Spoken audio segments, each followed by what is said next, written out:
자, 우리 옆에분들과 다시 한번 인사하겠습니다. 오늘 좀 다루셨습니다. 은혜 받기 원합니다.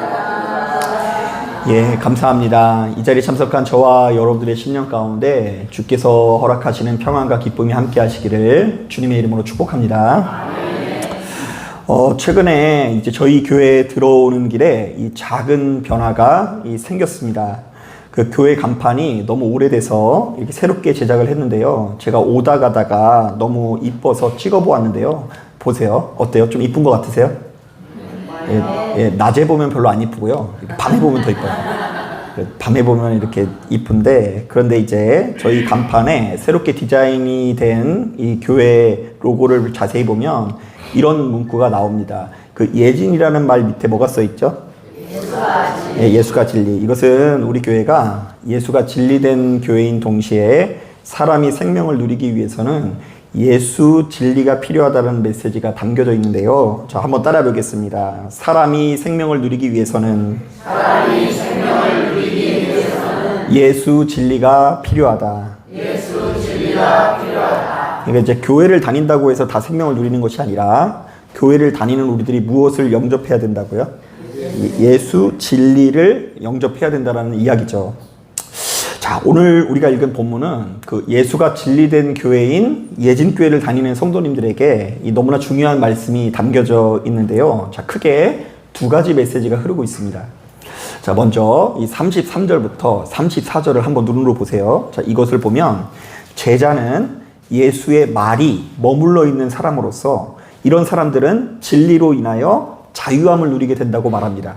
자, 여러분 이걸 잘 기억하셔야 돼요. 제자는 무엇이 머물러 있는 사람이라고요? 예수의 말이 머물러 있는 사람으로서 진리로 인하여서 이 사람은 어떻게 된다고요? 자유함을 누린다고 기록되어 있어요. 자, 그런가 하면 이 44절을 보면 전혀 다른 종류의 사람이 나오는데요. 악인은 예수의 말이 머물러 있지 못하고 마귀의 뜻에 지배를 받는 자로서 이런 자들은 툭하면 욕심과 거짓과 살인으로 인해서 결국 종노릇하는 삶을 살아갈 수밖에 없다라고 말합니다. 자, 그러니까 우리는 이 예수를 믿으면 믿을수록 자꾸 꽁하지 않고 어둠에 사로잡히지 않고 자꾸만 빛으로 나와요. 자유함을 누리게 됩니다. 자, 그런데 이 마귀의 뜻에 지배를 당하는 자들은 조그만 기분 상한 일이 있으면 집에 가서 어떻게 된다고요? 처음에는 욕심으로 시작됐는데, 미움으로 시작됐는데 살인으로 끝나게 될 정도로 자꾸만 우리들을 더욱더 어둠으로 끌고 가는 어떤 힘을 경험하게 된다라는 이야기인 거죠. 사실 여러분, 이스라엘 백성들은 이 전통적으로 자유라는 말을 이렇게 꺼내면 그들의 혈통과 연결시켜서 생각을 했는데요. 자, 그러니까 자신들은 아브라함의 혈통이기 때문에 무조건적으로 100% 자유인이라 여겼고요. 반면에 아브라함의 혈통이 아닌 여타의 이방인들은 야만인 내지는 열등한 민족으로 여겼습니다. 자, 이것은 이스라엘 백성들이 유독 교만해서 그렇다기보다 고대인들의 의식 구조가 그럴 수밖에 없었는데요. 왜냐하면 당시 사회는 철저히 계급사회, 신분사회로서 부모의 혈통에 따라 자녀의 신분이 정해지는 사회였기 때문입니다. 자, 그러니까 부모가 귀족이면 자녀도 뭐가 되죠? 귀족이 되는 거예요. 자유인이면, 부모가 자유인이면 자녀도 자유인이 되는 거죠. 반면에 부모가 백정이면 그 자녀도 역시 뭐가 될 수밖에 없죠. 예, 아무리 노력해도 백정일 수밖에 없는 것이죠. 자, 그래서 바로 이런 시대 가운데 있는 사람들에게 예수께서는 전혀 의외의 메시지를 전하시는데요. 사람은 혈통을 따라 자유해지는 것이 아니라 진리에 따라 자유해지는 것이라는 말씀을 남기십니다. 자, 이른바 아무리 비천한 사람일지라도 그 비천한 사람의 심령에 그리스도의 말이 머물면 자유롭게 된다라고 하시고요. 반면에 누군가의 심령에 그리스도의 말이 머물지 못하고 여전히 악한 본성 내지는 세상의 말이 머물러 있으면 그는 자신도 모르게 욕심과 거짓과 살인의 지배를 받아서 결국 노예된 삶을 살아갈 수밖에 없다는 것이죠. 자, 그렇다면 예수 믿는 우리들은 바로 이 말씀을 묵상하면서 스스로에게 한 가지 질문을 해봐야 되는데요. 한번 따라해 보겠습니다. 나의 심령에는 지금 무엇이 머물러 있는가? 예, 여러분 잘 생각해 보세요. 지금 여러분들의 심령에 뭐가 머물러 있는 것 같으세요? 자, 한 번 더 따라해 보겠습니다. 나는 지금 어떤 메시지에 지배를 받고 있는가? 예, 그것이 여러분들의 삶의 방향을 지금 결정하고 있는 거예요. 자꾸만 이 귀에서 너는 패배자다. 그동안 살면서 여태까지 뭐 했냐? 남들은 저렇게 좋은 집에 살고 좋은 차를 타고 다니는데 너는 왜 요 모양 요 꼴이냐 이러면 자꾸 나는 빛이 아니라 어디로 간다고요? 어둠으로 가고요. 우리가 주어진 상황 가운데 우리도 모르는 사이에 하나님의 말씀이 머물러서 착하고 아름다운 종아, 내가 너를 사랑한다, 이뻐한다 이런 메시지를 듣고 그것을 담으면 우리도 모르는 사이에 우리의 인생이 빛으로 나아간다라는 이야기예요. 자, 실제로 이 요한복음은 누군가가 예수를 만난 이후에 고통에서 벗어나 해방되는 이야기가 유독 많이 있습니다. 자, 그러니까 다른 복음서는 유독 뭐 예수께서 가난한 자들을 뭐 먹이신다거나 입히신다거나 뭐 이런 것도 강조되는데 요한복음에서는 예수께서 진리 되시는 예수예요. 그래서 진리 되신 예수께서 세상에 헛된 말에 붙들려 있는 사람들을 해방시키는 이야기가 계속해서 담겨져 있어요. 자, 예를 들어 볼까요? 자, 먼저 요한복음 4장을 보면 예수께서 한 사마리아 여인을 만나주시는 장면이 나옵니다. 자, 사실 이 여인은 무려 결혼 생활을 몇 번이나 실패를 했을까요? 예, 5번이나 결혼을 실패했을 뿐만 아니라 현재 동거 중인 사람도 남편이 아니었다라고 말합니다. 자, 그렇다 보니 이 여인은 당시 시대 가운데 많은 사람들에게 손가락질을 당한 여인인 것이 분명해 보이는데요. 자, 그래서 그 여인은 뜨거운 햇빛이 내리쬐는 시간에 남들이 좀처럼 가지 않는 시간에 우물가를 찾는 여인이었습니다. 그러니까 이제 그 지역의 여인들은 햇빛이 너무 뜨거워서 누구도 뭐 이 낮에는 물을 뜨지 않아요. 그런데 이 여인은 유독 대낮에 햇빛이 뜨거운 시간에 우물을 이렇게 찾았다라고 이 성경이 클로즈업하고 있어요. 자, 저는 이 장면을 묵상하면서 이 성경에 많은 이야기는 나오진 않았지만 지금껏 그녀를 괴롭혀왔던 고통의 실체를 느낄 수 있었는데요. 자, 그녀는 이 겉으로는 이 당당하게 사는지 모르겠지만 마음속 한구석에 패배감이 있었어요. 수치심이 있었습니다. 사람들의 시선을 의식하는 마음이 있었어요. 그래서 바로 그것으로 인해서 고통의 시간을 보냈던 것이 분명해 보입니다. 자, 그래서 누구도 상대해주지 않는 이 여인이었는데 하필이면 이 여인에게 누가 찾아가십니까? 예수님이 찾아가셔서 예수께서 그 여인에게 안수기도를 해주신 것도 아니고요. 갑자기 그 여인에게 뭐 돈을 주신 것도 아니고요. 한 가지 말씀을 하시는데요. 한번 들어보세요. 내가 주는 물을 마시는 자는 영원히 목마르지 아니하리니 내가 주는 물은 그 속에서 영생하도록 솟아나는 샘물이 되리라. 여러분, 진짜 예수께서 물을 주셨어요? 그냥 예수의 말씀을 전하신 거예요. 내가 전하는 말씀을 네 마음에 품으면 너는 자유함을 얻게 될 것이다. 그랬더니 그녀는 지금껏 자신을 사로잡고 있었던 패배감과 수치심을 벗어버리고 동네 사람들에게 당당하게 가서 복음을 전하게 되는데요. 아무도 찾지 않는 시간에 우물가를 향하던 이 여인이 변하여서 담대한 복음 전도자로 거듭나는 이야기가 담겨 있는 것입니다. 자, 저는 여기에 이런 메시지가 담겨져 있다라고 생각을 해요. 한번 들어보세요. 사랑하는 아들과 딸아, 너희의 과거가 아무리 실패와 수치로 얼룩져 있어도 나는 그것으로 너희를 정죄하지 않는단다. 세상은 너희를 실패자로 부르고 사람들은 너희를 수군거리며 밀어내지만 나는 너희의 마음 깊은 곳에 생수의 샘을 두어 다시는 목마르지 않게 하겠다. 그러니 다른 사람의 시선에 얽매이지 말고 과거의 상처에 얽매이지도 말아라. 오직 내 말씀이 너희 안에 머물게 하여 자유인으로 증인으로 당당히 살아가거라. 아멘. 이것이 이제 주님이 이 말씀을 통해서 담고 있는 메시지예요. 자, 계속해서 요한복음 5장에도 비슷한 이야기가 나옵니다. 요한복음 5장을 보면 무려 38년 된 병자 이야기가 나옵니다. 야, 세상에 병이 1, 2년 우리를 괴롭혀도, 아니 1, 2년이 뭐예요? 한두 달만 통증이 가시지 않아도 이 힘겨운데, 이 병자는 몇 년 동안 병을 앓아왔다고요? 38년 동안 병을 앓아왔어요. 나면서부터 이 병자는 걷지 못하는 자로서 헛된 소망이긴 하지만 이 사람에게는 한 가지 유일한 소망이 있었어요. 38년 동안 걷지 못하지만 어떤 소망을 가지고 있었냐면, 가끔씩 천사가 베데스다 연못에 내려와서 그 물이 움직이면 바로 그때 제일 먼저 들어가는 사람이 고침을 받는다라는 믿음이 있었던 것입니다. 여러분, 이거 제대로 된 소망이에요? 아니면 좀 이상한 소망이에요? 이상한 소망이죠. 여러분, 이 38년 된 병자가 응답을 받을 것 같아요? 못 받을 것 같아요?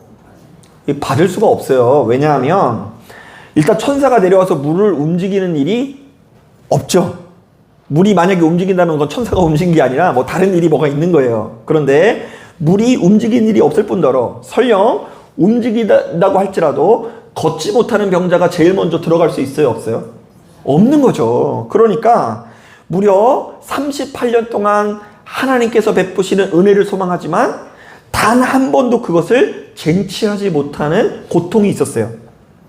자, 그렇다 보니 이 베데스다 연못을 38년 동안 지키고 있었던 병자가 예수님을 만나자마자 이상한 요구를 합니다. 주여, 물이 움직일 때에 나를 못에 넣어주는 사람이 없어 내가 가는 동안에 다른 사람이 먼저 내려가나이다. 자, 이거 무슨 얘기예요? 저는 아주 오랫동안 이 병자를 사로잡고 있었던 고통의 실제를 느낄 수 있었는데요. 그는 38년 동안 베데스다 연못 곁에 머물면서 늘상 몇 등이 되는 순간을 기다린 거예요? 1등이 되는 순간이 기다린 거죠. 내가 제일 먼저 들어가서 치료를 받겠다. 하지만 그는 무려 38년 동안 1등이 되지 못하고 매번 성공을 쟁취하지 못했는데요. 그렇다 보니 그는 예수를 만나자마자 이런 헛소리를 하는 거예요. 연못을 움직일 때에 나를 연못에 넣어주는 사람이 없어서 내가 이렇게 비참합니다. 다른 사람은 나보다 앞서가고 나는 매번 뒤처지기 때문에 내가 이렇게 초라합니다. 하지만 예수께서는 무려 38년 동안 절망에 사로잡힌 병자에게 그 어떤 조건도 없이 이렇게 선포하십니다. 일어나서 내 자리를 들고 걸어가라.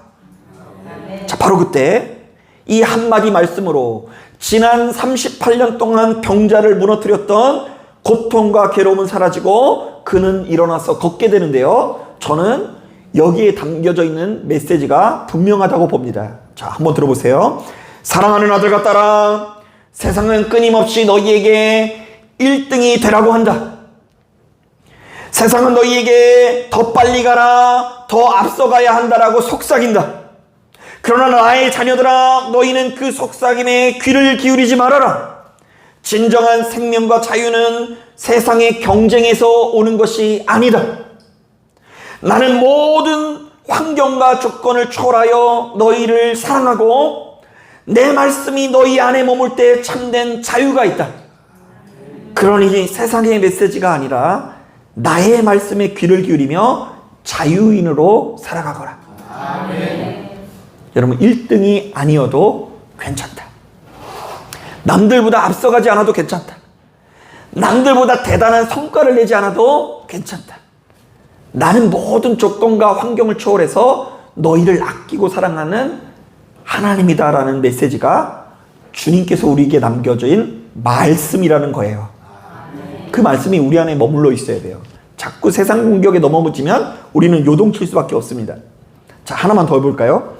오늘 우리가 이제 그 요한복음 8장을 보고 있죠. 근데 이제 9장을 보면 어떤 사람을 또 이제 마주하게 될 거냐면, 그 날 때부터 맹인된 사람의 이야기가 나옵니다. 자, 세상에 아픈 사람들이 참 많죠. 이 9장에는 날 때부터 맹인된 사람이 나옵니다. 자, 그런데 여러분 잘 아시는 것처럼 이 사람은 단순히 눈이 먼 사람이 아니라 주변 사람들부터 수시로 이런 조롱을 듣습니다. 저 사람이나 그의 부모가 뭔가 죄를 지었기 때문에 저런 장애를 가지고 태어난 것이 분명하다. 저 사람은 분명히 나면서부터 하나님께 버림을 받은 것이 분명하다. 여러분, 누가 이렇게 조롱하는 줄 아세요? 예수님의 제자들이 이렇게 조롱을 해요. 예수님, 저 사람은 뭐 때문에 저렇게 태어났죠? 부모의 죄 때문입니까? 아니면 저 사람의 죄 때문입니까? 라고 물어봐요. 야, 여러분, 옛날에요, 과거에 우리 안에 그런 종류의 이 메시지가, 그런 종류의 말이 이 교회 안에도 머물렀는데요. 그 과거에 그 장로님들 자녀들 같은 경우에는요, 뭐 이렇게 간질 같은 거 앓고 그러면요, 집 밖으로 나오질 못했어요. 교회에 데려가질 않았어요. 왜요? 장로라고 한다면 복을 받아야 되잖아요. 그죠? 잘 나가야 되잖아요. 그런데 자기 자녀가 이 간질을 앓는다라는 것을 견디지 못하고 방구석에 처박아놔요. 이 다른 사람들의 앞에 이 자기 자신이 이렇게 부족해 보이는 사람이라는 것을 이렇게 인정할 수 없어서 숨겨놓고 그 자녀를 막 미워하고 하는 그런 정서가 이 교회 안에 있었어요. 자, 그런데 아마 이 맹인된 사람이 아마 그런 정서에 시달렸던 것 같아요. 이 사람은 나면서부터 앞을 보지 못하는 거 보니까 하나님 앞에 저주를 받은 것이 분명하다.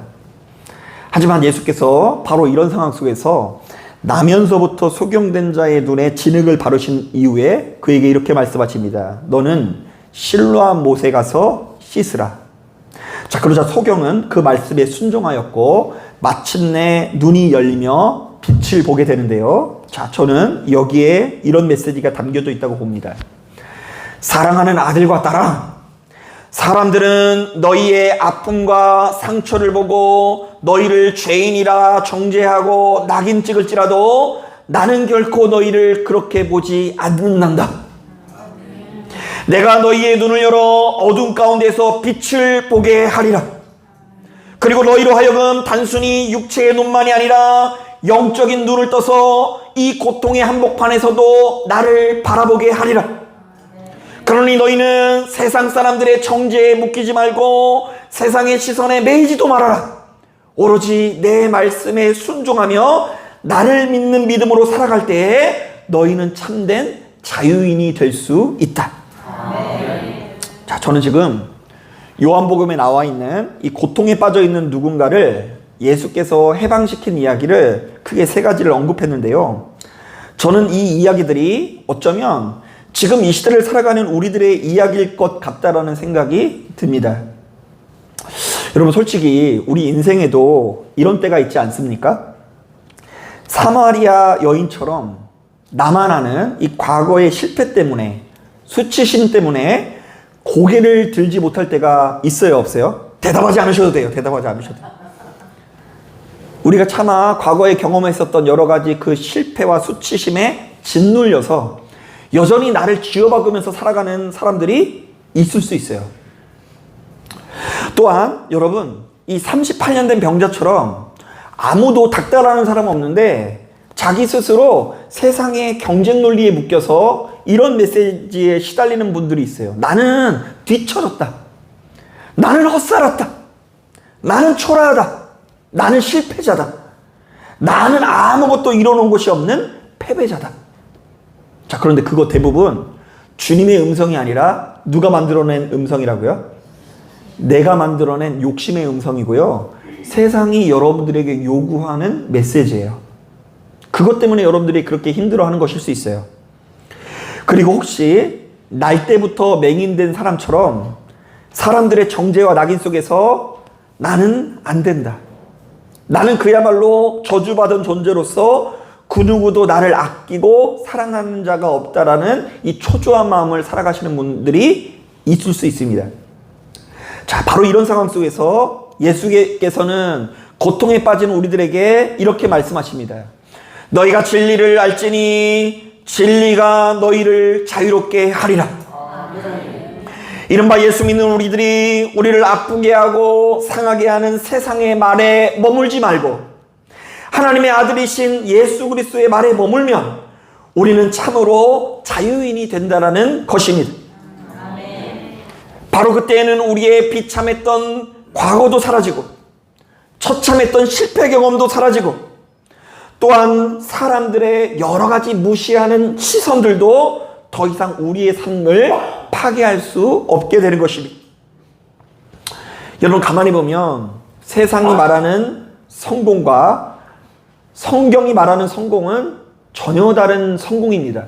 자, 이것을 구분하는 게 중요해요. 세상이 말하는 성공과 성경이 말하는 성공이 같다고요? 틀리다고요? 예, 틀리다는 것을 아셔야 돼요. 세상은 끊임없이 여러분들에게 속삭입니다. 너희는 높아져야 한다. 더 많이 가져야 된다. 남들보다 빨리 올라가야 성공이다. 그래서 우리는 그러한 세상의 말을 꼭 붙들고 늘 타인과 스스로를 비교합니다. 그래서 그 비교하는 가운데 늘 불안해하고요. 늘 목마른 삶을 살아가기 마련입니다. 자, 어떤 면에서 목사들도 역시 그런 불안감이 앞설 때가 참 많이 있습니다. 나는 지금 좀 뒤처지는 것은 아닐까?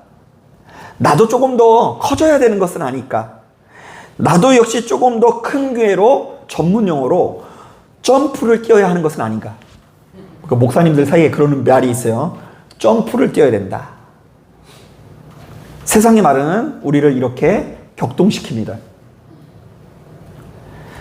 지난주에도 제가 오랫동안 얼굴을 뵙지 않던 어떤 분을 한 분을 만났는데 그분이 그렇게 저한테 얘기를 하시더라고요.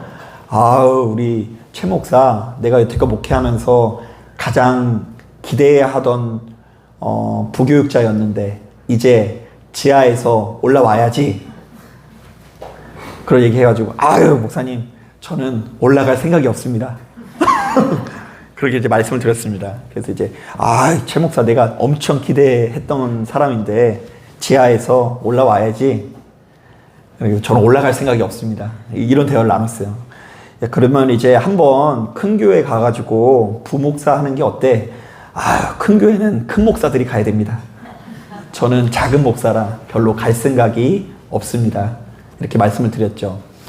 그리고 또 이렇게 그러면 내가 좀 추천서 같은 걸 써줄 테니까 어디 큰 교회에 어떤 뭐가 있으면 한번 원서를 넣어봐.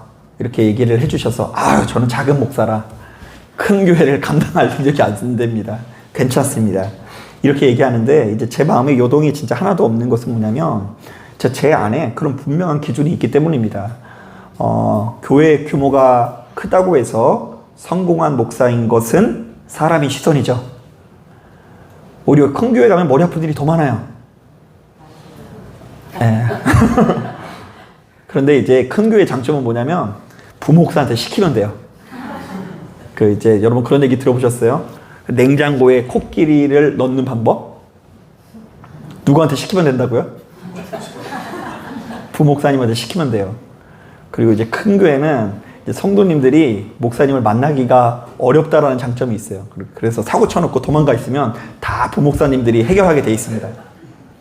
제가 웃자고 말씀드리는 거고, 큰 교회는 큰 교회대로 역할이 있고, 작은 교회들은 작은 교회들의 역할이 있는데, 사실 어떤 면에서 이 교회를 다니시는 성도님들 안에서 그 구분이 없으면 늘상 부러울 수밖에 없을 거예요. 여러분, 여기 오다가 이 건물이 아름답게 지어져 있는 교회들 보면 부럽죠? 아니요. 안 부럽다고 해주시는 분에게 복이 있는 줄로 믿습니다. 근데 솔직히 말하면 저도 가끔씩 그럴 때가 있어요. 엊그제도 우리 가족들이 산책 삼아 여기서부터 100호까지 옥구곤을 거쳐서 100호까지 갔다가 100호에서 노을 지는 거 한번 보고 돌아오는 과정 가운데 그 옥구공원에 어떤 그 건물이 하나 있더라고요. 그게 무슨 공방인지 뭔지를 모르겠는데 통나무로 이렇게 아름답게 지어졌는데 딱 겉모양이 교회예요.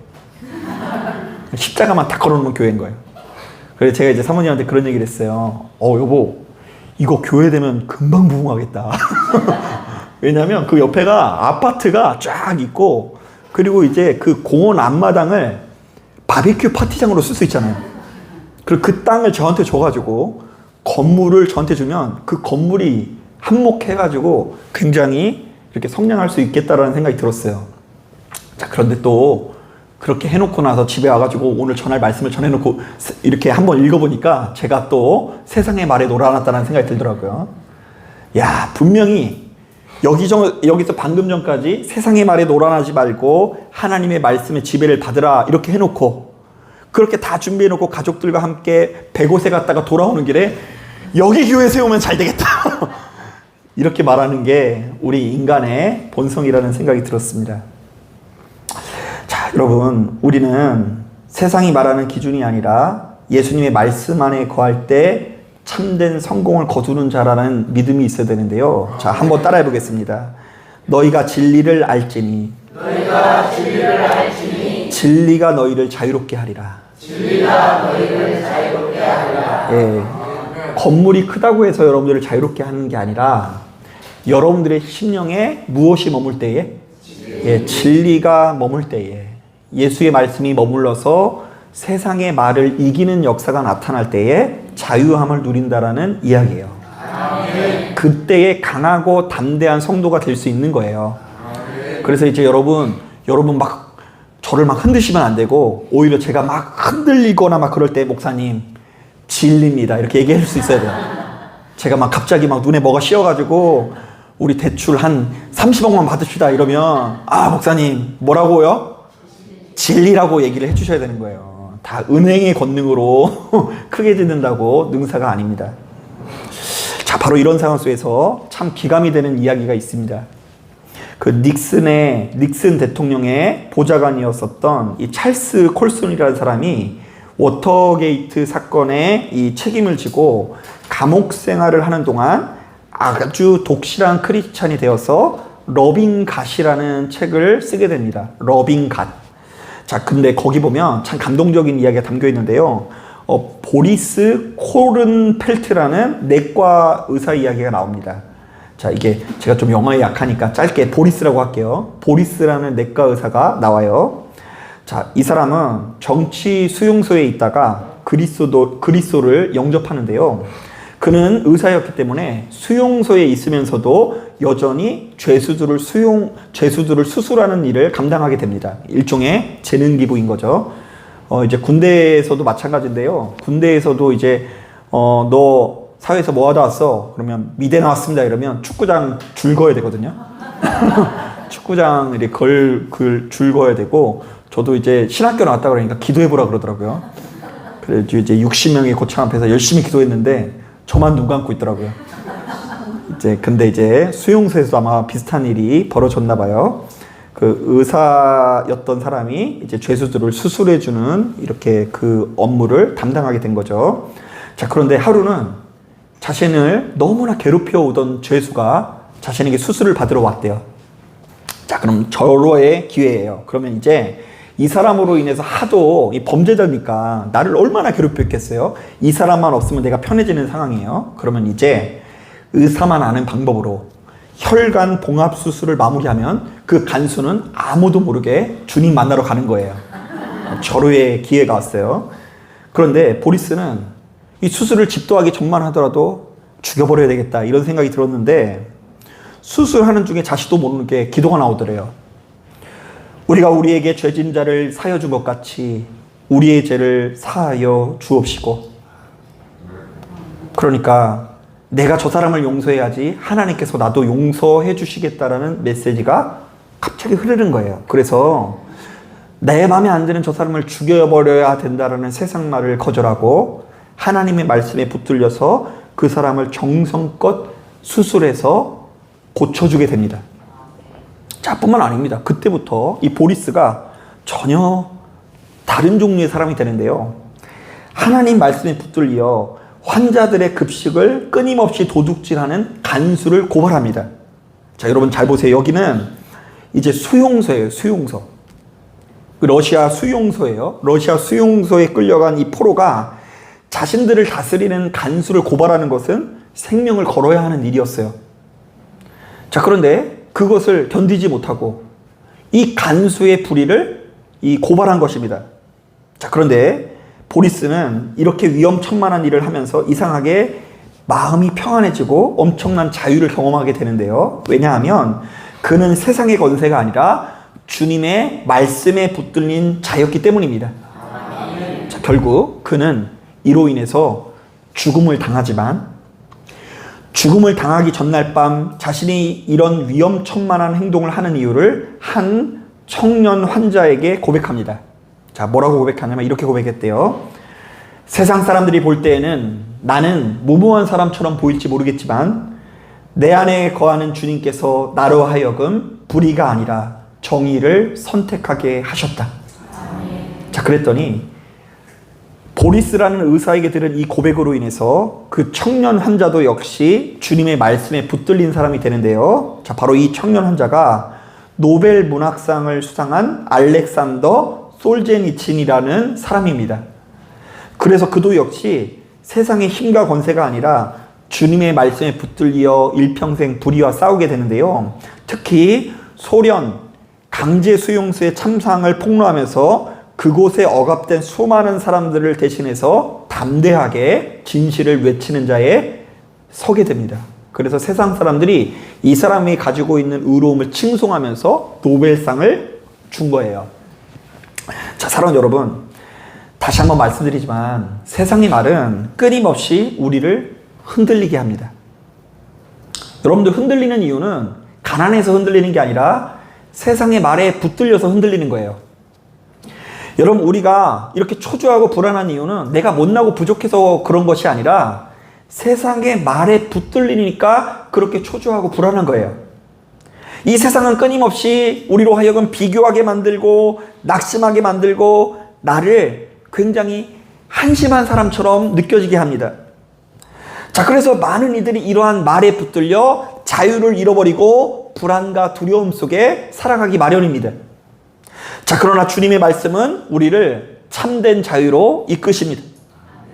그 말씀은 우리를 과거에서부터 새롭게 하시고 깊은 상처를 치유하시며 우리의 삶을 다시금 일으켜 세워주십니다. 자, 그러므로 오늘 이 시간 여러분들의 마음에 오직 예수님의 말씀이 머물게 되기를 바랍니다. 자, 그 말씀 안에서 과거의 짐을 좀 내려놓고 세상의 시선을 벗어버리고 하나님의 자녀로서 자유와 기쁨을 누리시기를 바랍니다. 이 많은 사람들이 육신의 존재라 사람을 마음에 머물게 하는 거 잘합니다. 많은 사람들이 힘과 권세를 내 마음에 머물게 하는 거 잘합니다. 자, 그런데 무엇을 머물게 하지 못한다고요? 주님의 말씀을 내 마음에 머물게 하는 것에 약해요. 말씀이 없어도 살 수 있기 때문이에요. 말씀이 없어도 당장에 불편함이 없는 것처럼 느껴지기 때문입니다. 자, 그러나 말씀 없는 인생은 반드시 불안해지고 혼탁해지며 총기를 잃고 우리로 하여금 망하게 하는 길로 인도한다는 걸 깨닫고 속히 주님의 말씀을 우리 안에 머물게 해야 되는데요. 자, 이런 차원에서 마지막으로 오늘 주님께서 우리에게 허락하시는 약속의 말씀을 함께 묵상하면서 말씀을 마무리하려고 합니다. 자, 여러분 앞에 보면 친절하게 기록되어 있죠. 자, 이 말씀 우리 같이 한번 읽어보겠습니다. 시작. 아들이 너희를 자유롭게 하면 너희가 참으로 자유로우리라. 누가 우리를 자유롭게 하면? 아들. 내 아들을 말하는 게 아니에요. 아들한테 가서 날 자유해줘 이렇게 하면 안 돼요.